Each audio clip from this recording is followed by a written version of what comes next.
자, 기도하겠습니다. 하나님 아버지, 오늘도 이렇게 한자리에 모여서 이곳 한국과 태국을 연결해서 같이 하나님 앞에 예배하시게 하심을 감사합니다. 이곳에 있는 우리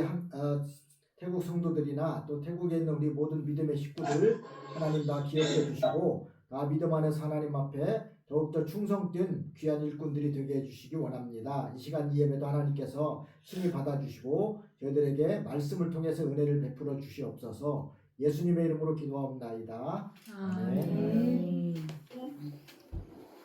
찬송합니다. 8장 한국자송한 27장 빛나고 높은 여자와 진짜 새 넘어지 Kami tidak kasih nota. 남는 세대들은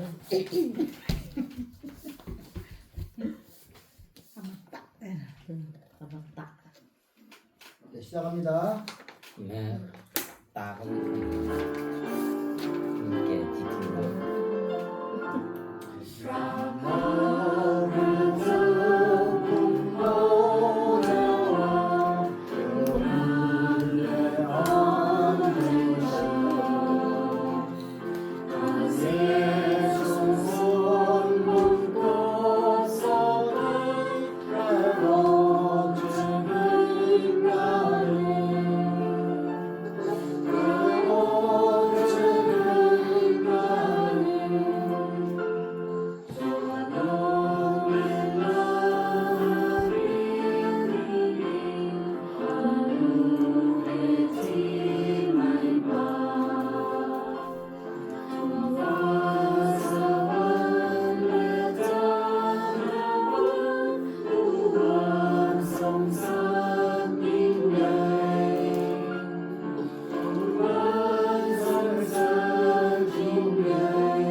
네, 다 같이 사도신경으로 우리의 신앙을 고백하겠습니다. 이게 가봐라. วันนี้เราจะอธิษฐานตามหลักที่พระเยซูคริสต์ทรงสอนด้วยกันนะคะวิสุมาติบุรุษคนที่จะบุรุษไม่ใช่ไหมที่จะบุรุษ 전능하사 천지를 만드신 하나님 아버지를 내가 믿사오니 그 외아들 우리 주 예수 그리스도를 믿사오니 이는 성령을 하사 동물로 마리아에게 나시고 본디오 빌라도에게 고난을 받으시고 십자가에 못 박혀 죽으시고 장사지 사흘만에 중자 가운데서 사역하시며 하늘에 오르사 전능하신 하나님을 계시다가 저리에서 산자와 천자를 심판으로 오시리라. 성령을 믿사오며 공의와 성령과서를 교통하는 것과 죄를 사하여 주시는 것과 몸을 사는 것과 영원히 사는 것을 믿사옵나이다. 네, 찬송합니다. 224 한국자녀가 258장입니다. 하늘과 같은 고열. กำลังที่มาตัวการที่มีฐานะที่เขาได้เดียวพลุนมีฐานะผู้เต็มด้วยลงดินเราจะสรรเสริญพระเจ้าด้วยกันในบทเพลงมีฐานะผู้เต็มด้วยลงดิน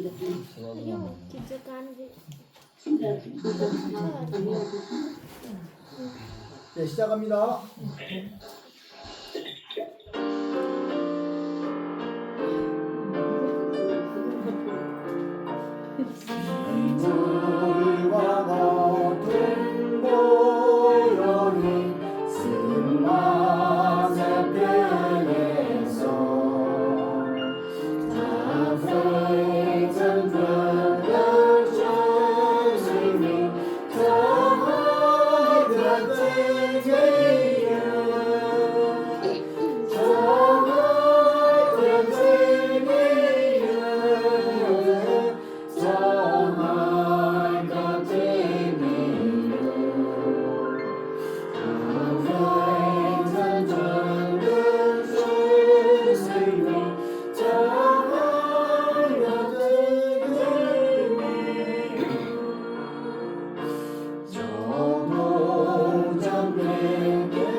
기도하겠습니다. 아직도 안 끝나.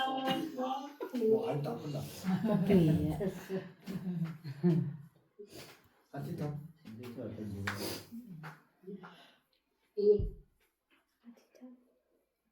소리 포모네. 아티타. 포모하면 이게 지금은 이글레 문어 파도에 단티 파레 기도 고체베 나무 보로레 고체베 나그베 좀뭐 나그베 비샤오 그베 본다 치모비요 오야나 치오 코티 포토 비샤오 나티야 티카 티야 티코미요 코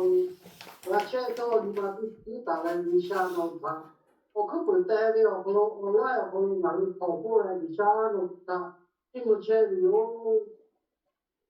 오빠 비샤오 올라 con làm như một bằng cầm có cái chuyện người học của cô nó mới có sắc có cả cái cái gì đó cái gì hết của cô ở nhà là chưa có cái cái cái chuyện này nó cũng chỉ là cái là gì nó với ở chỉ bảo chỉ mà đã chưa được của nó mới có sắc có ở ngoài của cái cái tin nó này nó có là cô làm mà là vì ở không có sao nó làm chuyện này thì cái gì là cô làm mà là thì có cái này sao thì nó là có là cứ là về ở chỗ cái phòng muốn nó mà về ở cái phòng cái này tò mò cũng mà là cái tu nó chơi là sẽ cái điều là cái anh nào về cho bây giờ mình tôi cũng sao nó về tôi có thà hay dù là nào về cái chuyện nó về tôi có thà cũng cứ tạo ra sự tích cực những cái tôi làm kia thà dù sao nó về ở nhiều phố cả cái chi tiêu không tôi làm cái tu mà hơi kia thì ở phố nó sẽ cái nó là gì 어, 그때 레메 타다 우샤노 셰두야 보이는 카솔라 에토라 그 지르네 노 오샤호 이따 그때들레 노이다 그냥 그때 아로 그냥 강도 카솔라 파 나야래 저 스크데 오메다 주요 건 물론 구체베 오빠 우샤노게 이게 친구가 보노요 아멘. 네. 하나님의 말씀을 보겠습니다. 하나님 말씀은 사도행전 17장 1절로 15절입니다. 기도하면서요.เพราะฉะนั้นทำด้วยกันนะเพราะฉะนั้นคำที่เราตามด้วยกันในพระกรณีในพระธรรมกิจการของอัครทูตนั้นในพระคัมภีร์กิจการของอัครทูต 1,400 บทที่17ข้อที่1ถึง15กิจการของอัครทูตข้อที่บทที่17ข้อที่1ถึง15จากพระฤทธิ์พระวันนี้จะเป็นเจ้าอดีตพระนาเวทีจิตสึการนั้นตีติแลตีชินามาพะกาเรื่องตีชิสึการนั้นตีติแลตีชินาพะกาวงเดียวเลย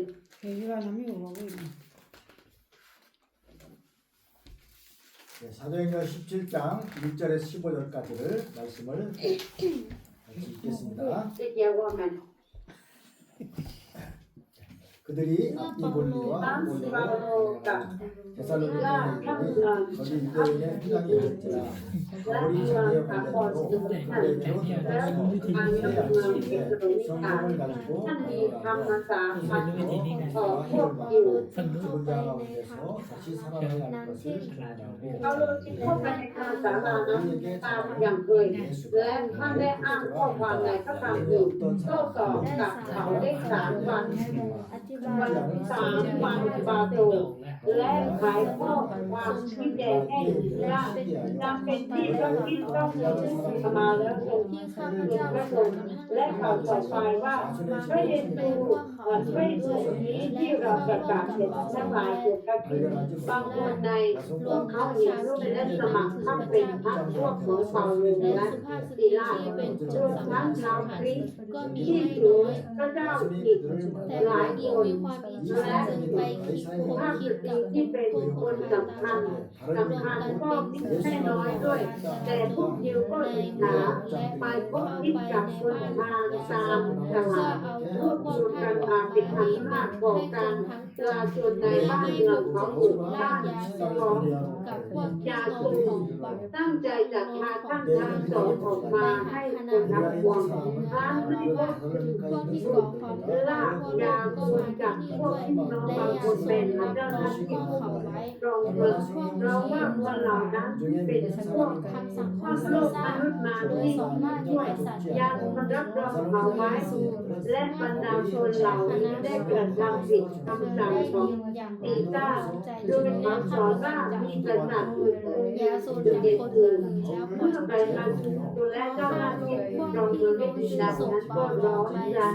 จึงเรียก ไป จะ ยัง คุ เมื ณ อง ตัวยาวจนกับ เมื่ คุ อ ณ ไป ดู ถึงแล้วท่านทั้ง แล้ว สอ ก็ ง ปล่อย เข้า ไป ไปในธรรมศาสตร์ พอของพวกยิวพวกพี่น้องยิวส่งเปาโล ใน กับ เมื กี อง ฬา นี้ ไป มี ยัง ใจ เมือง ยอมรักมากกว่าอยู่ในเมือง ครั้ง เทส ถึ โลนิ ง กา แล้ว เพราะ ท่าน เขา จึง รับพ เข้า ระ ไป วจนะด้วย ใน ความ ธรร อ ม ยาก ศา รู้ ลา และ ของพ คว ก นดู ยิว พระคัมภี ยิ ร์ ว ทุกวั ชาวน เมืองนั้นมี ว่า ใจสูงกว่าชาวเมืองเท ข้อ โล ควา นิ ม กา นั้น ด้วย จริ เอา ง หั ดั ว ง ใจ ที่ก ถึ ล่าว ง หรือไม่ เรื่ เพ อง ราะฉะ สา นั้น ย มี รับ หลายคนใน พ พวกเขา ระ มา ชนะ เชื่ ข อ องพ ถือ ระเจ้าร วมทั้ และ งบร ค ร น ดา อ ส ยู่ ตรี ก็ มี นำ ศั ถึ ก ง ดิ์ชาว วัน กิจ หวัง และ จะ บรร รู้ ดา ว่า ผู้ชายชา ข้ ว อ ผิ ความ ด เหล่านั้น อีกจำน จะ วนไม่ จริง น้อย ดังกล่าวหรือ แต่ ไม่ เมื่อพ เห วก ตุ ยิ ฉะ ว นั้น ที่อยู่ พ ใน วก เมื เรา องเทส ที่ โล หลาย นิ คน กา ได้เชื่อถือ ทราบว่าเปาโลกล่าวสั่งสอนพระวจนะของพระเจ้า ในเมืองเบโลอาด้วย พวกเขาก็มายุยงฝูงชนที่นั่น ทั้งผู้ พวก ชาย พี่น้ ไม่ อง น้อ จึ ย ง ด้ว ส่ ย งเปาโลอ แต่ อกทะเล เมื่อ ทั ชาน ว ที แต่ แต่ เมื่อ ศิ พวก ลาด เดียว กับ ที่อ ที ยู่ โม ในเมืองเทส ทิ โล โม นิ ธี กาทราบว่า ยัง เปา คง โล อยู่ ได้ ที่นั่น กล่า พ ว วก สั่ง ที่ สอนพ ไประ เจ้า ส่ง ของ เปา พระ โล เจ้าใน ได้ เมือง ส่งท่าน เบ ถึง โร อี อา กิน เหมือนกัน และเมื่อได้ เรา รับ ต้อง คำสั่ มาง จากท่าน ลงประชาชนที่นั่น ถึง ด้ว ศิ ย ลาด ข กับ ณะ ทิโม นั้น ธีว่าให้รีบ พวก ไป พี่ หา น้อง ท่านโด จึ ย ง เร็ว เปาโล และ ออกไปตา พ ม วกเขาก็ ทาก ลั ง บไป ที่จะไปกรีแต่ศิลาดกับทิโมธีอยู่ที่นั่น คนที่ไปส่งเปาโลนั้นได้ไปส่งท่านถึงกรุงเอเธนและเมื่อได้รับคำสั่งของท่านให้บอกศิลาดกับทิโมธีให้รีบไปหาท่านแล้ว เขาก็จากไป เมื่อเปาโลกำลัง มีแค่สองเล่มแล้วก็ถ่ายเอาก็ได้ จากไปอาเมน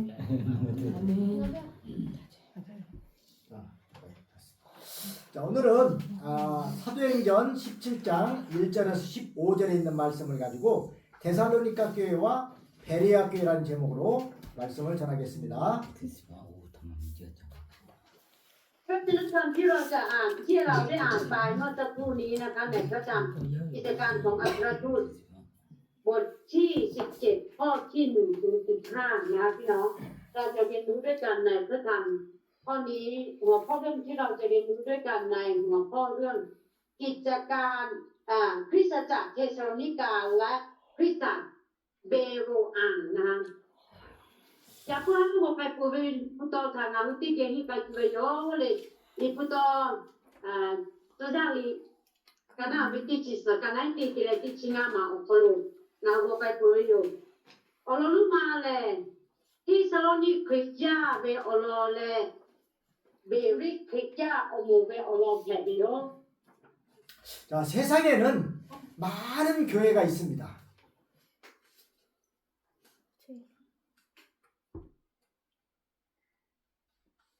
ในโลกนี้มีคริสตจักรมากมา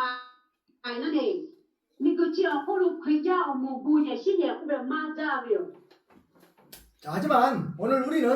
이 수많은 그 교회 중에서 성경에 기록된 데살로니가 교회와 또 베레아 교회에 대해서 알아보겠습니다. แต่อย่างไรก็ตามในบรรดาคริสตจักรมากมายนั้นวันนี้เราจะมาเรียนรู้เกี่ยวกับคริสตจักรของเทสโลนิกาและคริสตจักรของเบโรอาที่บันทึกไว้ในพระคัมภีร์ด้วยกันอยากขยับเพื่อให้น้องที่เกี่ยวกับตัวคริสตจักรอมูจนี่มูจไว้อยู่ยูเป็นนี่มูพลังงานที่อยู่เลยที่โซโลนิคริสตจักรอมูเลยเบริคริสตจักรอมูทางงานที่เกี่ยวกับที่อยู่กันเดียว 이 데살로니가 교회는 사도 바울이 두 번째 선교 여행 중에 세웠습니다.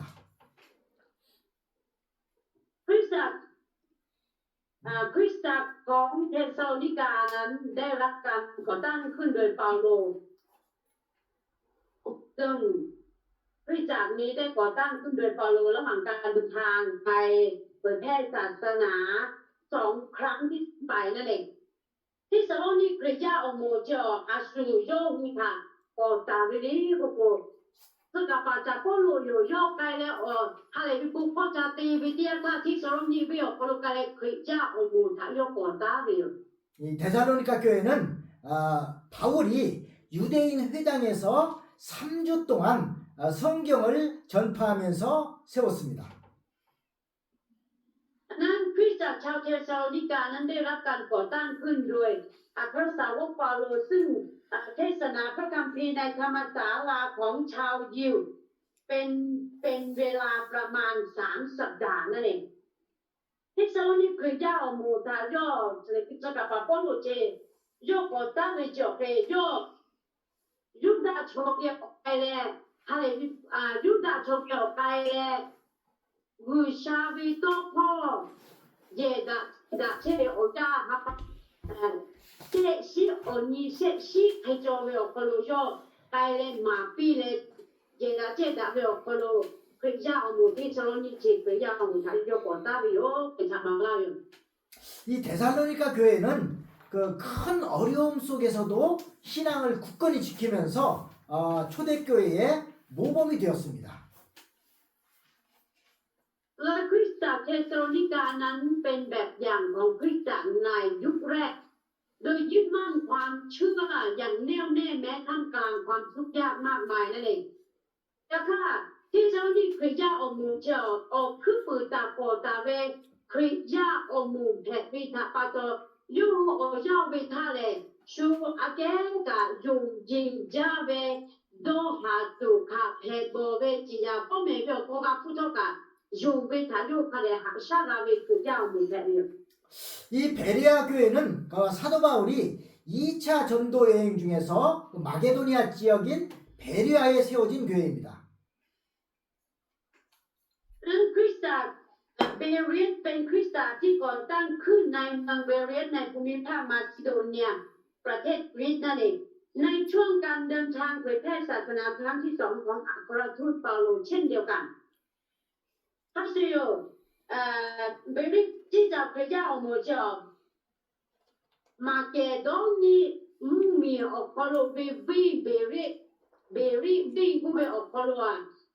저아빠 풀로 지죠. 띠포 하레 비포 띠까레 띠포 어까레 의샤비 또포 다게다 제다 비 어콜로 띠따네 그냥 어무 비다게 베리 그냥 뭐요? 베레아 교회는 진심으로 하나님의 말씀을 듣고 매일 성경을 공부하면서 믿음 안에서 굳건히 서 있는 교회입니다. คริสตจักรเบโรอานั้นเป็นคริสตจักรที่รับฟังพระวจนะของพระเจ้าด้วยใจจริงศึกษาพระคัมภีร์ทุกวันและยึดมั่นในความเชื่อนั่นเองเบรีวิคริสต์เอาโมเจาะกับเทวิคริสต์โมเลวก็โยวิชาวิโตพ่อเจาะพัดเดอเตียนาพัดเดนาเลนาอยู่วิเดคริสต์โมเบริโยเตนินิกับวิชาวินิพุโตพ่อพัดเด제다 니레 용베다 하데 용지비 그냥 문제는 해요. 자, 오늘 여러분이 이 두 교회의 좋은 점들을 배우고 본받으시기를 바랍니다. ดังนั้นข้าพเจ้าหวังว่าวันนี้ท่านทั้งหลายจะได้เรียนรู้และเรียนแบบสิ่งที่ดีงามจากคริสตจักรทั้งสองแห่งนี้ด้วยกันแต่พระเจ้าอยากพูดนงนาวิทยาเลยนี่คือยาหมูนี่จะจับคือยาหมูที่ทางนั้นเลยที่อยู่เวลาคนโยกคือขาดจุดที่อยู่โจ้ไปอยู่ก็ทางนั้นที่เจเนี่ยที่ไปไปโย 자, 먼저 첫 번째로 1절에서 9절까지는 그 데살로니가 교회 설립에 대해서 나와 있습니다. ประการแรกในพระธรรมข้อที่1 ถึง 9ที่เราจะเรียนรู้ด้วยกันการก่อตั้งคริสตจักรเทสซาโลนิกาultimanga utigenika twekaneti telekoma kolube 히사오니 그자 오모타 오베 올론 바울은 이 데살로니가에 가서 유대인 회당에 들어가서 3주 동안 구약 성경을 설교하면서 그리스도를 증거했습니다. เปาโลเดินทางไปยังเทสโลนิกาเข้าไปในธรรมศาลาของชาวยิวและเทศนาพระธรรมพันธสัญญาเดิมในวันสะบาโตเป็นเวลา3 สัปดาห์เพื่อเป็นพยานถึงพระคริสต์นั่นเองซึ่งกับปาโปลูเจอยอที่ซาโลนีคือเจ้าหมู่เกมาติจิท่าไกโยเจที่ซาโลนีวิโอโคโลไกเลยูดาโชติพาบุคอเจดาโกติโอโคโลยูไกเลโอคือเปวิลิโตโคโลเวชินิตินิตาวิชาวิโตโคติตาโยเตชีโอโคโลโยครีเวซักคิตีมาปีครีเวโอโลทาซักคิตีมิโอ 네, 바울은 이렇게 때를 얻든지 못 얻든지 계속해서 복음을 전했습니다. เปาโลยังคงประกาศข่าวประเสริฐต่อไปไม่ว่าเวลานั้นจะเหมาะสมหรือไม่ก็ตามซึ่งกับปาปูเจอย่อโอเจ้าเบลเลยฮาเลบุคตีโจลามาตีโจลากูเบียมันนิเชลอยากฆ่าฮาเลบุคถายกกายเลยฆ่ากับติเชล 자, 우리 자신도 이 사도 바울의 그 모범을 따라서 부지런히 복음을 전파해야 합니다. ดังนั้นเราทั้งหลายเองก็ต้องปฏิบัติตามแบบอย่างของอัครทูตเปาโลเช่นเดียวกันและประกาศข่าวประเสริฐอย่างขยันขันแข็งเช่นเดียวกับท่านนั่นเอง Sapato non ha avuto cahale di bucote di gioche, se capapolo casusu, le giugia le cade di cetovio, questa malario. 만약에 여러분이 이 복음을 전파하기 위해서 힘쓰지 않는다면 하나님의 역사는 드러나지 않을 것입니다. ดังนั้นถ้าคุณไม่พยายามเผยแพร่ข่าวประเสริฐงานของพระเจ้าก็จะไม่ปรากฏให้เห็นนั่นเอง Sapato bucave non ha giugia le cade di bucote, mati veloco, gushave, kan gushati, tu kan khati pajo, mato la gusha, mato la mala, kuita mala. 이 자기 힘으로 할 수 없다고 생각해서 미리 포기해버리는 사람은 하나님의 일을 하지 못합니다. ผู้ที่ยอมแพ้ก่อนคิดว่าตนเองทำไม่ได้ด้วยกำลังของตนเองนั้นก็ไม่สามารถทำงานของพระเจ้าได้นั่นเองนองอาลือมากาตีโตอิสิกาดูว่าวิเจกางาเลตีมากาตุโยกุเวจงาเลตีมากาตุโยมาตีโยกุเลโตอวิจ청지대야 구샤비 가죠 그렇게 막아면 왜 자말하래. 자, 하나님의 능력을 믿고 복음을 계속해서 전파하는데 힘을 쓰면은 하나님께서 여러분들을 도와주실 것입니다. ดังนั้นหากคุณเชื่อมั่นในฤทธิ์อำนาจของพระเจ้าและมุ่งมั่นที่จะประกาศข่าวประเสริฐต่อไปพระเจ้าจะทรงช่วยเหลือคุณอย่างแน่นอนถ้าพระเจ้านองงาเงือกยงเววิชาวิกัมป้าออกโลยงและจุจ่าและฮาเลปิบุคคลจงงาจุจ่าและตีไกตุโยแต่โดวิทยาธาโดและตีไกวิทยาธาฮาเลยงเวออกวิชาและโนทากาลาติโยเวทามาลาเล 자, 바울이 전한 그 복음의 첫 번째 요점은 구약 성경에 예언한 그리스도가 오셨다는 겁니다. ประเด็นแรกที่เปาโลพระเปาโลเทศนาก็คือพระคริสต์ที่ได้รับการเป็นพยากรณ์ไว้ในพันธสัญญาเดิมนั้นได้เสด็จมาแล้วนั่นเองอ๋อคือจะกับปาโปลูเจอโอโลอัตุมาโอโลตาโยฮัลบิบุพอมาปีเวเนโกโกอุทาลิปูอปีลิปูดอปีโอโคโลกาติชาจาอปีโอโคโลTave pula tave krila tuju kuvejo krila kuveta krile pola kuveta yo sakit kamyo. 자, 두 번째 요점은 바로 이사야 53장 1절 6절에 있는 내용의 말씀처럼 그리스도께서 고난을 받으셔야 했다는 것입니다. ดังนั้นในพระธรรมอิสยาห์บทที่53ข้อที่1ถึง6นั้นจึงได้กล่าวในเรื่องประเด็นที่2ที่อัครสาวกเปาโลได้ประกาศก็คือพระคริสต์ต้องทนทุกข์ทรมานนั่นเองนี่มาที่มาโอโลนี่มาที่มาโอโลจะกับปาโปโลจะอาตุมาโอโลทางโยว่าฮาเลพวกก็ที่มาเวพวกมาเวเลพวกอิสยาห์เดียวโอโลกันนะเวงานชีเสกันให้ตีเลพวกมาโอโลเวยูเล mà pi biểu ô vì là tụi mà lấy cũng khi lệ tụi về khá về chỉ là phong mẹ bị thằng ga khá biểu về thằng đâu mà pi biểu 자, 세 번째 요점은 바로 시편 16편 10절에 있는 말씀처럼 그리스도께서 죽으시고 부활한다는 것입니다. และประเด็นที่สามที่พระสาวกเปาโลนั้นได้ประกาศก็คือในพระธรรมสดุดีบทที่16ข้อที่10นั้นพระคริสต์ต้องสิ้นพระชนม์และฟื้นคืนพระชนม์นั่นเองซึ่งเราที่รอจะกลับมาพ้นอยู่ย่อให้พวกเขาพลุมาพี่อาทุมารอเลยพวกเขาชิบุวิธีกันวิธีชิคอมาเองติชิมาพลุเวอลมาพี่ครีเลย่อกาสตุโยเจย่อละกาพลุกาสปพโนเลย่อปฏิตุลาตุโยเวอลทามาพี่ 자, 이제 네 번째 요점은 바로 예수님이 그리스도, 즉 우리의 구원자라는 것입니다. ประเด็นที่สี่ที่พระสาวกได้ประกาศนั้นพระเยซูคือพระคริสต์นั่นคือพระผู้ช่วยให้รอดของเรานั่นเองเอามาที่มาโยจะกับพระผู้รู้ให้เป็นผู้ปกติเราพระอาทิตย์มาเรียกพวกยิสุแลครีโยแต่มาพิโยครีอุบิชาแต่งาอุบิไทยขอเสียผ้าอยู่อุบิทำมาเลย 자, 이 말은 예수님이 우리를 구원해 주시려고 이 땅에 구세주로 오셨다는 말입니다. ถ้าพระตัวยิสุแลงาอุอปุกาลาเสียผ้าไทยขอเสียผ้าอยู่อุบิเราทำมาพิโย 자, 그러므로 교회에서는 성경을 잘 가르치고 교인들은 성경을 잘 배우는 것이 중요합니다. ดังนั้นจึงเป็นเรื่องสำคัญที่คริสตจักรจะต้องสอนพระคัมภีร์ให้ดีและสมาชิกคริสตจักรจะต้องเรียนรู้พระคัมภีร์ให้ดีด้วยเช่นเดียวกันถ้าพระตอนงเอาไปคริจ้าอมวกโลอาจีอุจาวิเลวิชาวิลิทุตโคจะคดมาปีวิชาจีอุจาวิอคุกะคริจ้าอมวติภาโตลิคุจิตาหิดุวิจาอาจีอุจาวิ 자, 신자들의 그 믿음이 성경의 굳건히 뿌리내리지 못하면은 뿌리 없는 나무와 같아서 결국은 진리에서 벗어나게 되는 경우가 많습니다. หากความเชื่อของผู้เชื่อไม่ได้ตั้งอยู่บนรากฐานที่มั่นคงในพระคัมภีร์พวกเขาก็เปรียบเสมือนต้นไม้ที่ไม่มีราก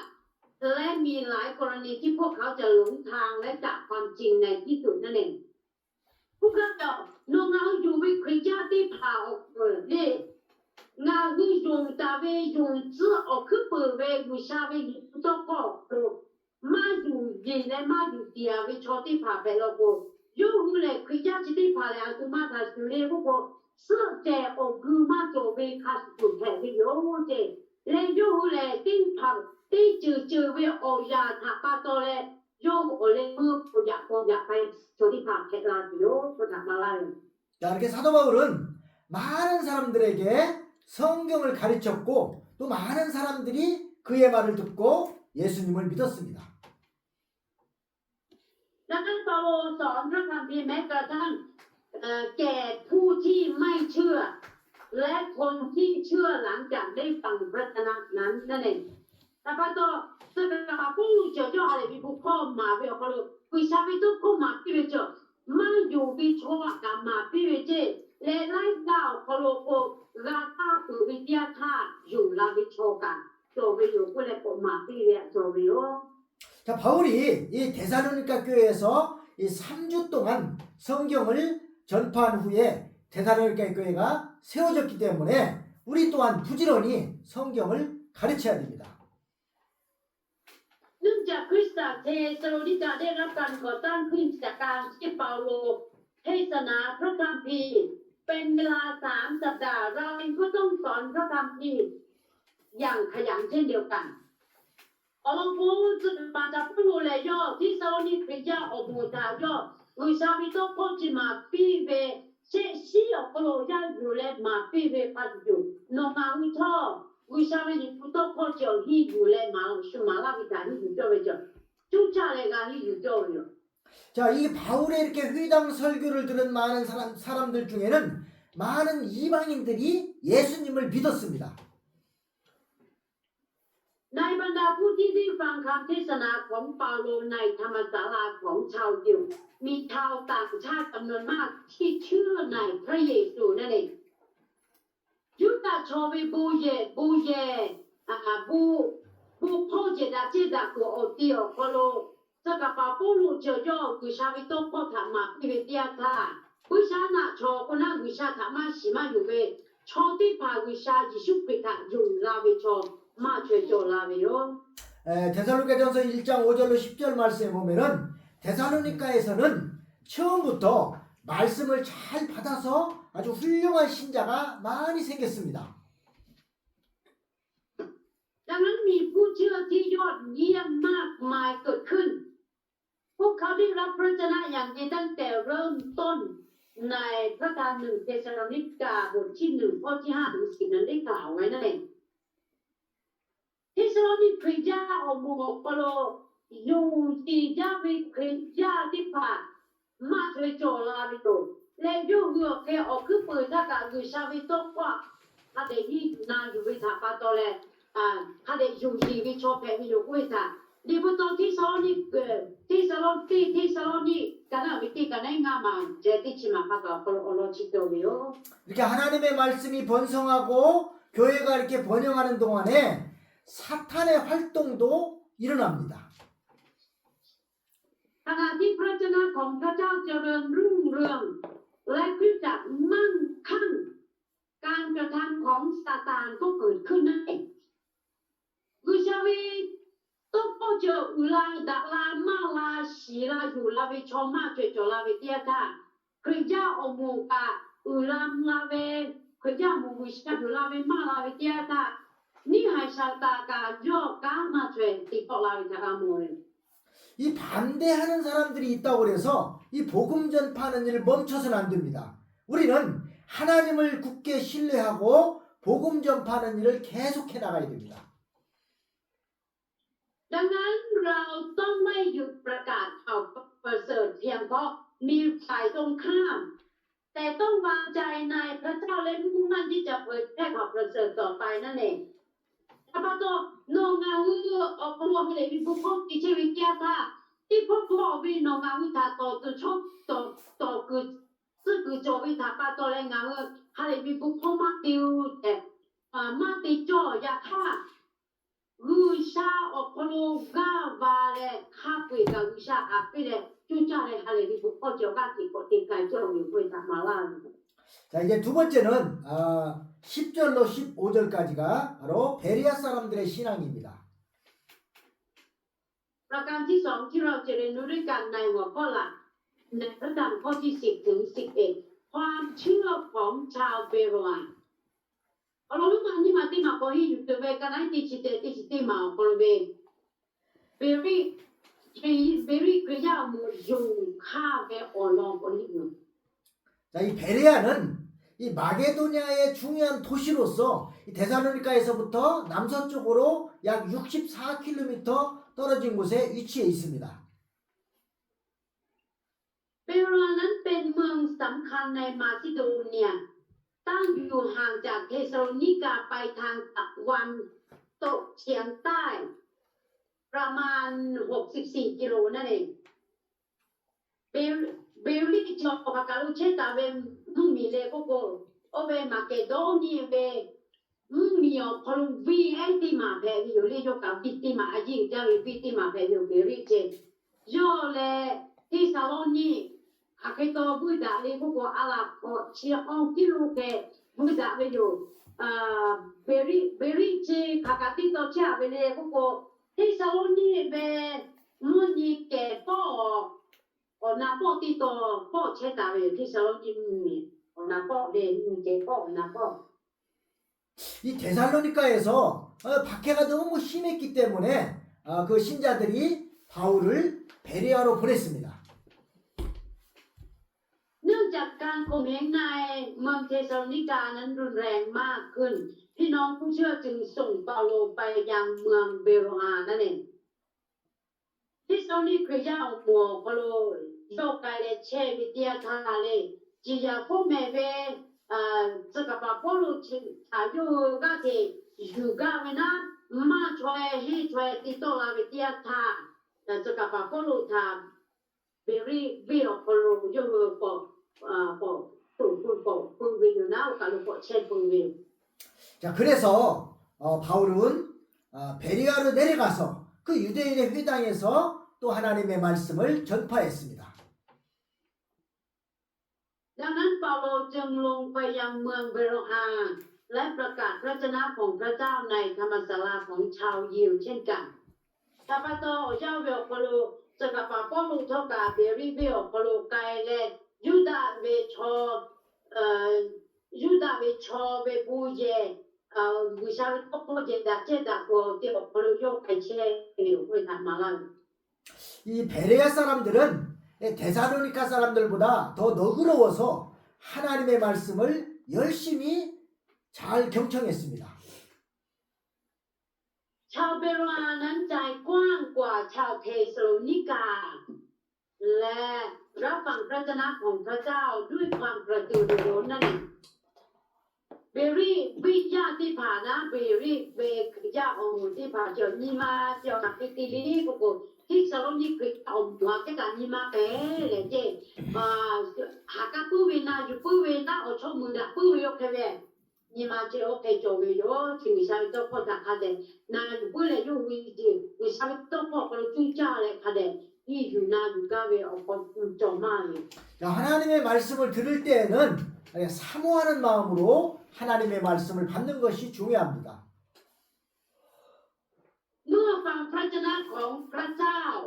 สิ่งสำคัญคือต้องรับฟังด้วยหัวใจที่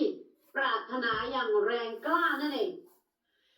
คือชาวิตุโพธางาคือนาวิทยาท่าคัติกาติตุลีหุกอาจิตอุจาวิจเกนงาวินิมาจคือชาวิตุโพจิตานากาจาเมอาคิเพกิตาสิกาจาเมกูวินิมาอุตภะกะคาเตกาพอเลกาหันเลกามาจิกิจิกาจปี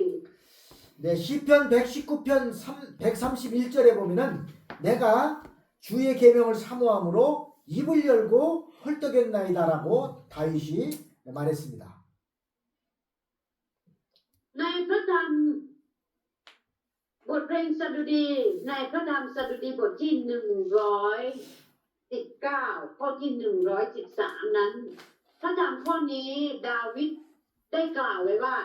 ข้าพเจ้าอ้าปากและหอบหายใจเพราะข้าพเจ้าปรารถนาพระบัญญัติของพระองค์ชิโกเวลิกนาเวตีหาติชิโกมากันไลตีหาเซชิติมาของคนเวดาวิดจิโจพูดตามเอ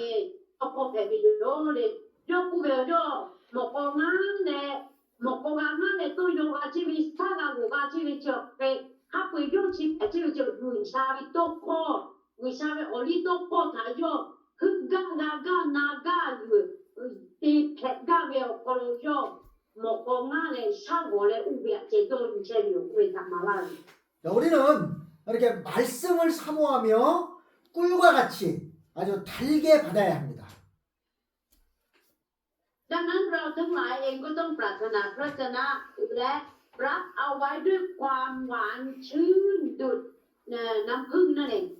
ถ้าพระตัวหนงาอุจกะวิชาวิตุพูจิตะกับที่เลกาโสเตวิเลกุโกเนอะเป้คือข้าศึกเลเป้คือข้าศึกเมจาวิชูจักวิวเบเลอันกาจาวิวเคยงาอุโตเคยนิมากาโจเลกาโพกาหันวิเมวิชาวิตุพอ 네, 또한 베레아 사람들은 배운 성경 말씀을 날마다 상고했습니다. 살펴봤습니다. นอกจากนี้ชาวเปโรอายังตรวจสอบพระคัมภีร์ที่พวกเขาได้เรียนรู้ทุกวันอีกด้วยนั่นเองโอคุกาเจเบริเวขยามูเจอยกขับไปตีไปเดียวพวกดูดูตาวิชาวิตกอยู่และมาลาวิทยาตาวิชาวิตกจะอยู่และที่พ่อลีฟูตกโคตาโหดาลามาโหดาลาโจลามาโจลาคุเวจาอยู่他的古代安尼的地理你这里有。 자, 우리 신앙인들은 이 생명의 양식인 이 성경을 매일 읽고 그 가르침대로 살아야 됩니다. ดัง นั้นพวกเราผู้เชื่อต้องอ่านพระคัมภีร์ซึ่งเป็นอาหารแห่งชีวิตทุกวัน และพยายามดำเนินชีวิตตามหลักคำสอนในพระคัมภีร์เช่นเดียวกันแต่พระตัวในหนองเอาเพียงย่าแทวีติกาเลเบียเจ้าอัตุมาลิกาติโจเลบุโกวิชาวินิพุทธพ่อกาโกโจวิเมเอาล่ะผู้วิชาวิโตพ่อแหล่งเอาจูฮาเกวิจาจู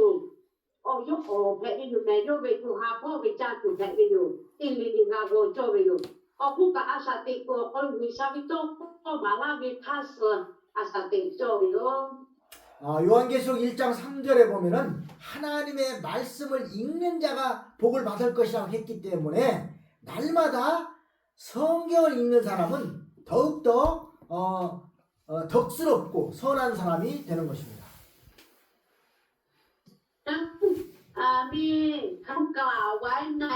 พระคำนิวรณ์บทที่1ข้อที่3นั้นได้กล่าวไว้ว่า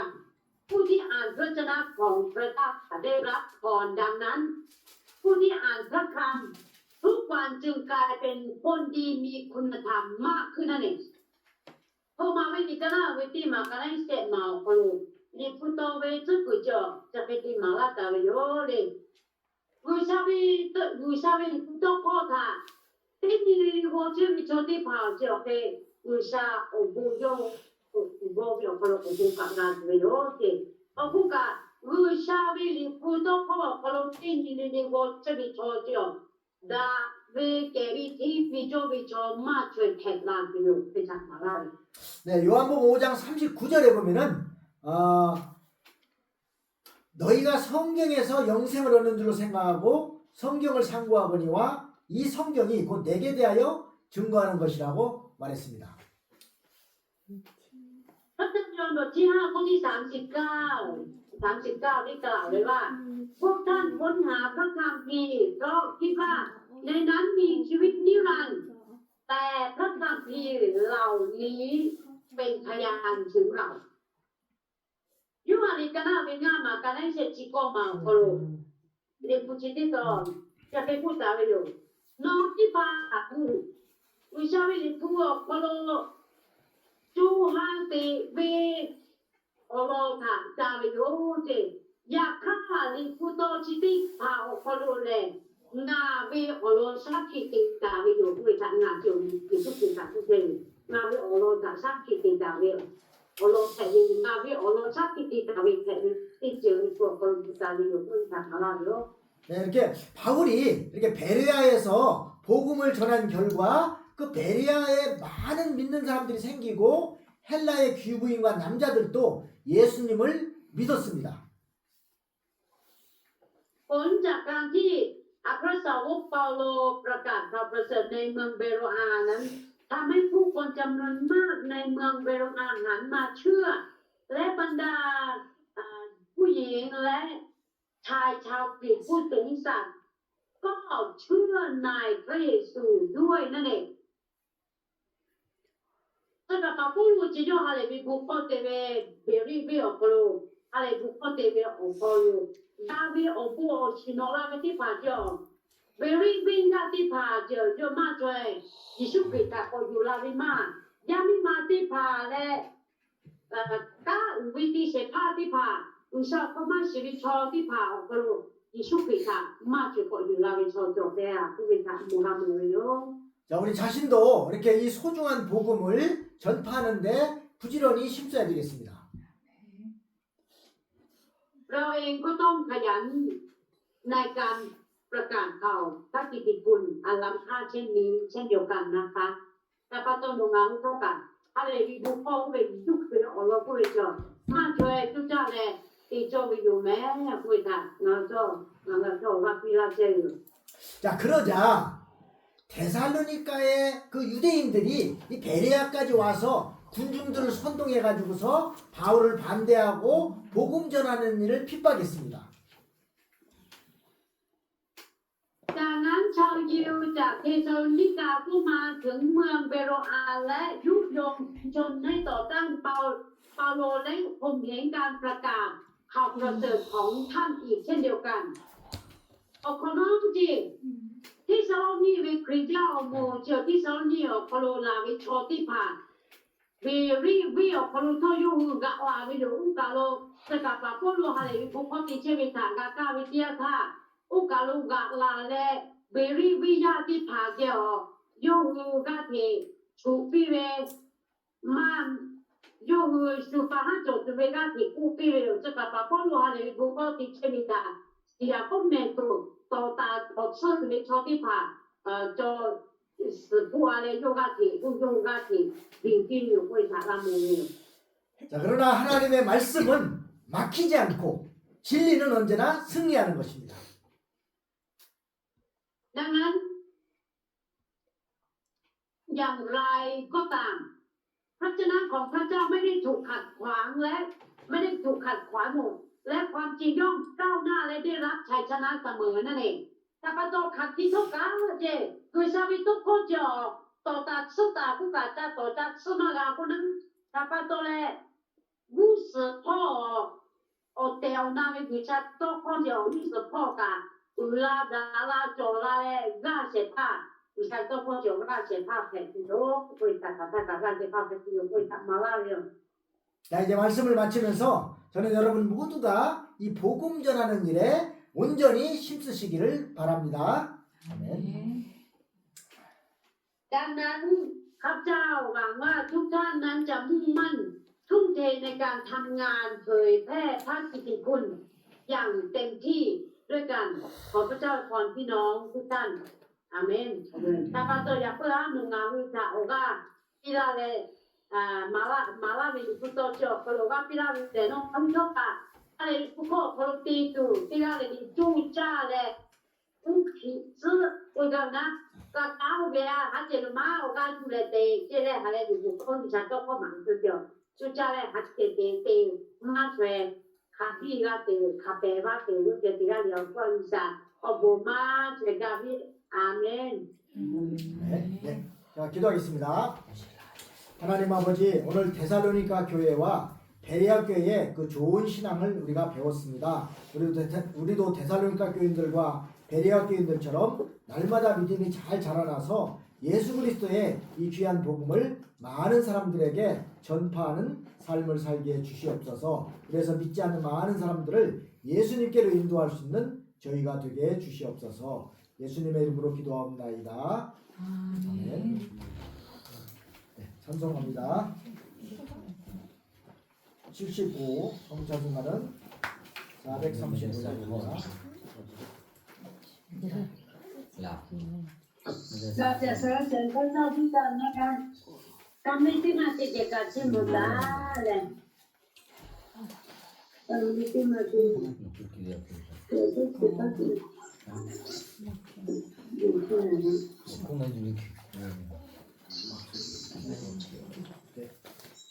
시작합니다. เราจะสรรเสริญพระเจ้ากัน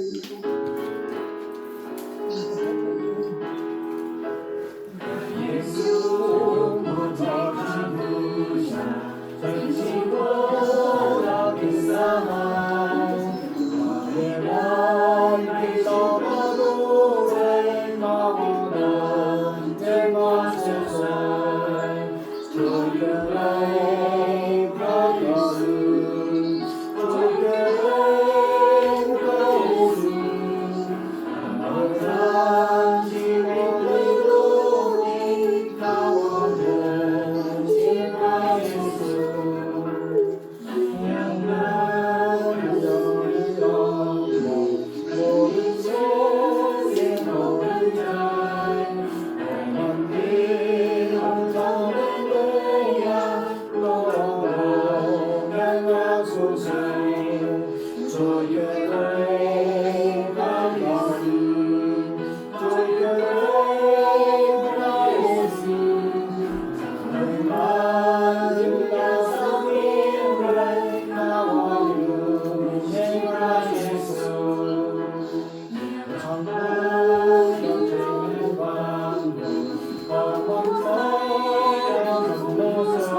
네, 감사하기도 하겠습니다.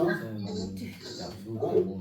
하나님 아버지, 오늘도 이렇게 하나님 앞에 예배드리며 또 귀한 예물을 하나님께 드렸습니다. 우리 하나님 예물이 쓰여진 곳에 하나님의 영광이 드러나게 하시고 많은 생명들이 살아나며 주께로 돌아오는 역사가 있게 축원합니다. 특별히 우리 또 태국 성도들 많이 이렇게 그리스도께로 돌아와서 예수님을 믿음으로 구원받는 역사 있게 해주시옵소서. 예물을 드린 손길 손길마다 우리 하나님 하늘의 신령한 복과 육신의 복으로 채워주시옵소서. 감사드리오며 예수님의 이름으로 기도합나이다. 아멘.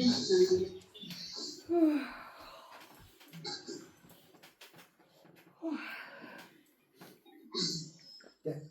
이제 우리 같이 기도하는 시간입니다.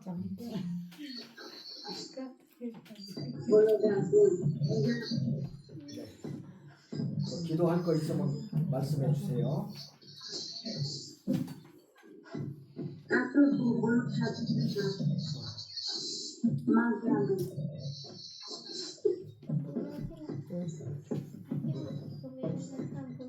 누구?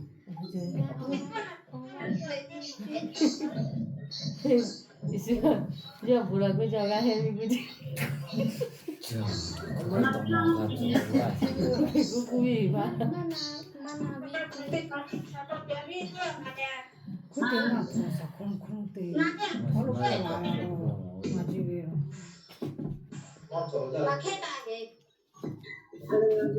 Isima kukubi kubi. Oga 저기 있잖아. 나짜다 이거.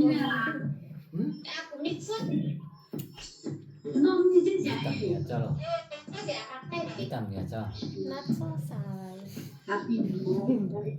우리가 머리가 아파요? 이제 때가 지금.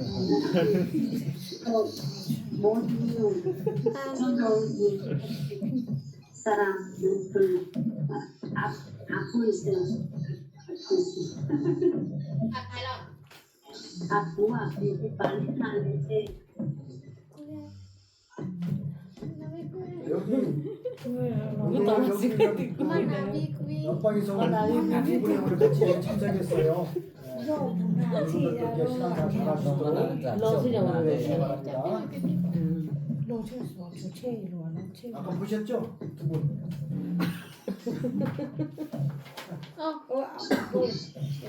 Dia selamat Jadi selama bi. 그리고 우리 퉁파오의 그 예루살렘 교회 잘 건축될 수 있도록 기도해 주시고 지금 그 사택은 이제 거의 다 됐어요? 집은 다 거의 됐어요? 집은 거의 다 됐냐고? 아직 멀었어요? 집은 거의 다 지었냐고 집? 집 거의 됐어요? 화장실도 다 끝났어? 예. 밑에 조금 있어. 이제 앞으로 또 예배당도 지어야 되니까 위해서 기도하겠습니다. 여기 한국에 있는 우리 태국 성도들 건강하게 일도하는 게 아프지 않도록 기도해 주시기 바랍니다. Nó thể xả cũng nó 같이 기도하겠습니다. mà nói từ đó ra hay từ đó thế chứ. 같이 기도하겠습니다.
제가 잠깐 기도합니다. 하나님 아버지, 오늘도 이렇게 하나님 앞에 예배드리며 또 이 시간에는 기도의 제목들을 놓고 힘써 우리 성도들이 같이 부르짖어 기도했습니다. 우리의 모든 기도들을 주께서 들어응답하여 주시고 하나님의 살아계심을 확실하게 체험하고 더욱더 하나님을 잘 섬기며 또 많은 믿지 않는 사람들에게 복음을 전해서 예수 그리스도께로 인도하시는 능력 있는 신자들이 될 수 있도록 은혜 베풀어 주시기 원합니다. 오늘 또 이렇게 아버지 이렇게 또 이곳 한국의 새로운 우리 또 귀한 아버지 부부를 하나님께서 붙들어 주시고 신앙생활 잘하며 믿음 생활 잘해서 하나님께 영광 돌리는 모든 생활이 되게 해주시옵소서. 남방인 우리 앞비 하나님께서 건강 주셔서 아버지 하나님 이렇게 하나님의 일을 잘 받들어드리며 또 모든 일 하는데 지장이 없게 하시고 그 가정이 하나님 잘 섬기는 복된 가정이 되게 해주시옵소서. 아버지 하나님 또 통파하는 예루살렘 교회 하나님께서 은혜롭게 잘 세워주실 수 있도록 모든 필요한 것을 채워주시고 또 그곳에서 많은 영혼들이 구원받고 주님께 돌아오는 역사 있게 해주시고 어린 생명들도 잘 가르쳐서 귀한 일꾼들이 많이 나올 수 있도록 역사하여 주시옵소서. 저희도 이렇게 하나님의 일을 잘 받들어 드리는데 부족함이 없도록 지혜와 능력과 건강을 허락하여 주시옵소서. 예수님의 이름으로 기도하옵나이다. 아멘.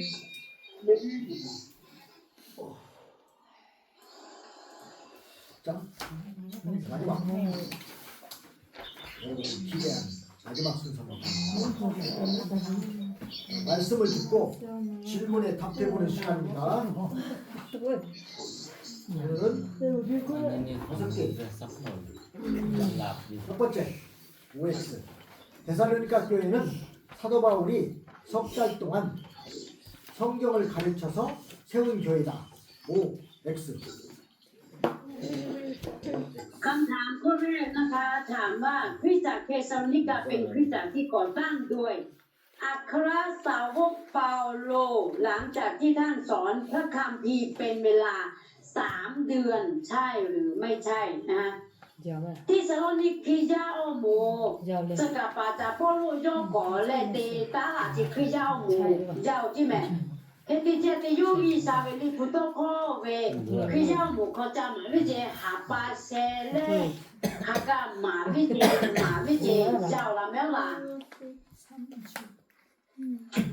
정답. 정답.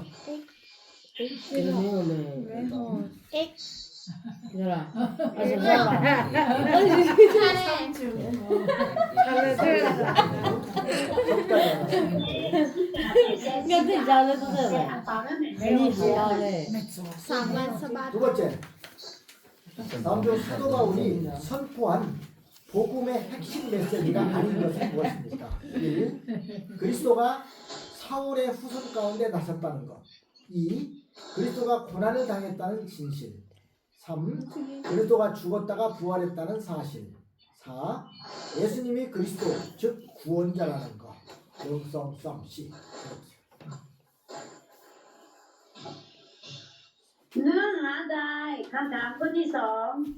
ข้อความหรือประโยคเนื้อหาใดที่ไม่ใช่สาระสำคัญของการประกาศข่าวประเสริฐที่อัครสาวกเปาโลประกาศนะคะเจ้าที่โอโลโตโคติปาแม่ขาวิติมาเลแม่这个把波路就还来不可得就可能就嘛个不了就到可แม่คำตอบข้อที่หนึ่งพระคริสต์ทรงประสูติท่ามกลางเชื้อสายของซาโลยี่ครีโจโมครีแลใช่ไหมโซลูเบลเจียวข้าวกลุกัวจีเจ้าเจียกุลจีเจ้าคำตอบข้อที่สองความจริงที่ว่าพระคริสต์ต้องทนทุกข์ทรมานนี่มาติมานี่ผู้ก็โอเตลนาใช่ไหมโอเจมากุลเจครีแลก็ตัวขาจีเจ้าเจกุลใช่ไหมคำตอบข้อที่สามความจริงที่ว่าพระคริสต์ทรงสิ้นพระชนม์และฟื้นคืนพระชนม์โอเจมากุลาเจโอโลเซเลติมาครีแลโยกาสเดจิสเปโกติกาโกติตัวตุยาวและกุลาจิยังคำตอบข้อที่สี่เยซูคือพระคริสต์ผู้ช่วยให้รอดมาติมาเยซูและคริสต์เจ้าโยและไทยก็เสพาเจ้าและกุลาจิยังเตียนเนี่ยแสดงอะไร 정답. มานี้จิกัน 정답. 앞이. 정답. 아비쿠 사울의 후손이 아니라 다윗의 후손 가운데 나셨습니다. ข้อสามอันนี้ไม่รู้อ่ะ 3번. 바울의 회당 설교를 들은 많은 유대인들이 เรื่อง 예수님을 อาจาร 믿고 ย์เจอไหม 그에게 호의적으로 대했다. OX. คำถามข้อที่สามในบรรดาผู้ที่ได้ฟังพระคำเทศนาของอัครสาวกเปาโลในธรรมศาลาของชาวยิว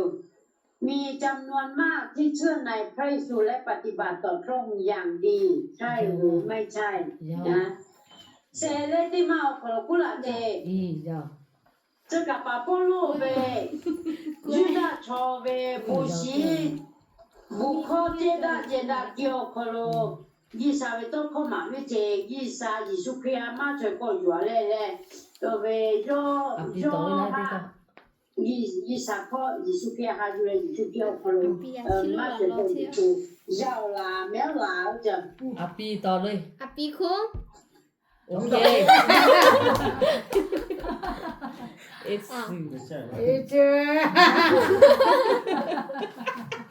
야 꾸이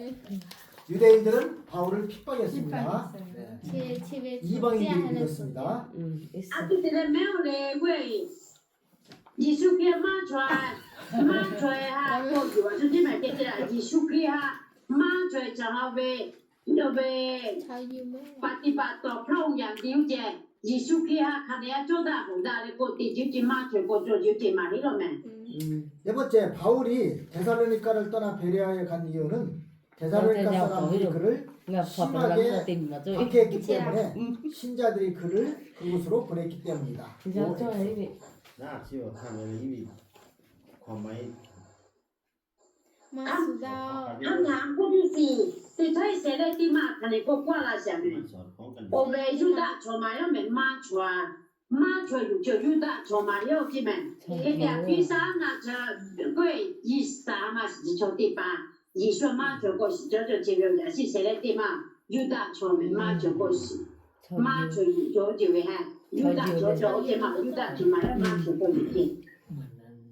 ตอบคำถามข้อที่สี่เหตุผลที่เปาโลออกจากเทสาโลนิกาไปยังเบโรอาเป็นเพราะบรรดาผู้เชื่อส่งเขาไปที่นั่นเนื่องจากชาวเทสาโลนิกาได้ข่มเหงเขาอย่างรุนแรงใช่หรือไม่ใช่ hay ซึ่งจากปาโปโลเจตีที่ซาโลนีเวที่เจ้าหมู่บิวเป็นคอเตเจลเบรีเชกิโลโกสุฟิเจเมอุลุโกสุฟิเจอาทุติเลอุลุโกสุฟิโชเลเวที่ซาโลนีเวที่เจ้าหมู่โปรเจเจทาที่ซาโลนีโชติปาโยมาชัวหาเจจียาหาเจกาปาหากาติโจเลกาตงกาโชเจปาโตเลไกล่ะโชจิเจ้าละแมวละ nha. 정답. Ô 정답은 에이. 잘하셨어요. 맞았습니다. 다섯 번째, 베리아 사람들은 하나님의 말씀을 듣고 어떤 반응을 보였습니까? 1. 는 하나님의 말씀을 주의 깊게 듣고 항상 그 말씀을 깊이 생각했습니다. 2. 그들은 하나님의 말씀을 전파하던 바울과 그의 동료들을 bốn mét đấy. 박해하고 쫓아냈습니다. 명성. คำถามข้อที่ห้าถามว่าชาวเมืองเบโรอามีท่าทีอย่างไรหลังจากได้ยินพระชนะของพระเจ้าเบลิกิเจ้าหมู่เววิ่งโชติปายีสาวิโตควากากาจิตยาท่าโยเอคุเคติโยเอคุเคติตาหิติตาจุจิคุเคติจ้าโคติตาจุลิจิเลดอกคาติคาคุเคติตุงามุจุลิโยเอติจ้าโอโลปิเตียคำตอบข้อที่หนึ่งท่าทีที่พวกเขาทำคือเขารับฟังพระชนะของพระเจ้าอย่างดีและใคร่ควรพระชนะนั้นอยู่เสมอย่อยอิสาวิโตเพื่ออาการจิตเตียท่าอิสาวิโตโคเบียนายูเลคะแนนนาเลคะแนนนายูเลโกฮียูเลโอเบโกสองแต่งเลฮียูจีแล้วค่ะท่านี้จะไหมคำตอบข้อที่สองพวกเขาข่มเหงและขับไล่เปาโลและเพื่อนร่วมงานของเขาที่กำลังประกาศพระชนะของพระเจ้า Mẹ tiền mà. นี่มาติมาย่อยที่ป่าผู้กิติตาเลยเว้ยจะกับป่าผู้ลุติป่าเลยเลยที่เจ็บผู้ละเลยหาเลยบุคคลเดียเจอีสาวต้องพ่อหาติเจ็บมันที่จะชอบติป่าฮะจีจาวิติยาสุชาตุตีเลยเลยนี่ตีเลยเลยกับกูจะที่มัน เอาสุดตองเวลิสิ เขาเกิดติดเตียนเนี่ย 정답. เนี่ยเหมือนคนเดียว บีนี่พี่ยาวหูช่วยสังคมเนี่ย Nhiều tỏ tiền ยาว tỏ จี nó. นิมก็ยาวจี ต้องมาเป็นสองแต่งเลยจะที่ไหนพี่น้องครับเมื่อกี้ในข้อที่สามใช่ไหม ข้อที่สามถามว่าในบรรดาผู้ที่ได้ฟังคำเทศนาของเปาโลในธรรมศาลาชาวยิวจำนวนมากเชื่อในพระเยซูและปฏิบัติต่อพระองค์อย่างดีนั้นทำไมถึงเป็นข้อที่ผิด เพราะว่าผู้ที่ฟังคำเทศนาในธรรมศาลาของชาวยิวแล้วเชื่อในพระเยซูและปฏิบัติต่อพระองค์อย่างดีเนี่ยไม่ใช่คนชาวยิวนะที่เชื่อเยอะนะเป็นผู้หญิงจากต่างถิ่นที่ไม่ใช่คนที่เชื่อในพระเจ้าอ่ะเป็นคนที่ไม่ใช่ชาวยิวแต่เป็นคนชาวอื่นชาวกรีกพวกเนี้ยที่มีความเชื่อ เพราะฉะนั้นข้อนี้ถึงผิด เนาะเมื่อกี้เราคิดว่าถูกเพราะว่ามีคนเชื่อเยอะ แต่ในคำถามนี้บอกว่าเป็นชาวยิวที่เชื่อเยอะ แต่ว่าผู้ที่เชื่อเยอะนะไม่ใช่ชาวยิวนะคะโอเคเนาะในคันนี้ 예, 이제 제가 축도하고 예배를 마치겠습니다. 자, 기도하겠습니다. 같이. 우리 주 예수 그리스도의 은혜와 하나님 아버지의 무한하신 사랑하심과 성령의 감화하시고 감동하시고 교통하신 역사가 저희 무리 가운데 영원토록 함께 하실지어다. 아멘. 좋습니다. 됐다. 와, 가비. 실수 사진하면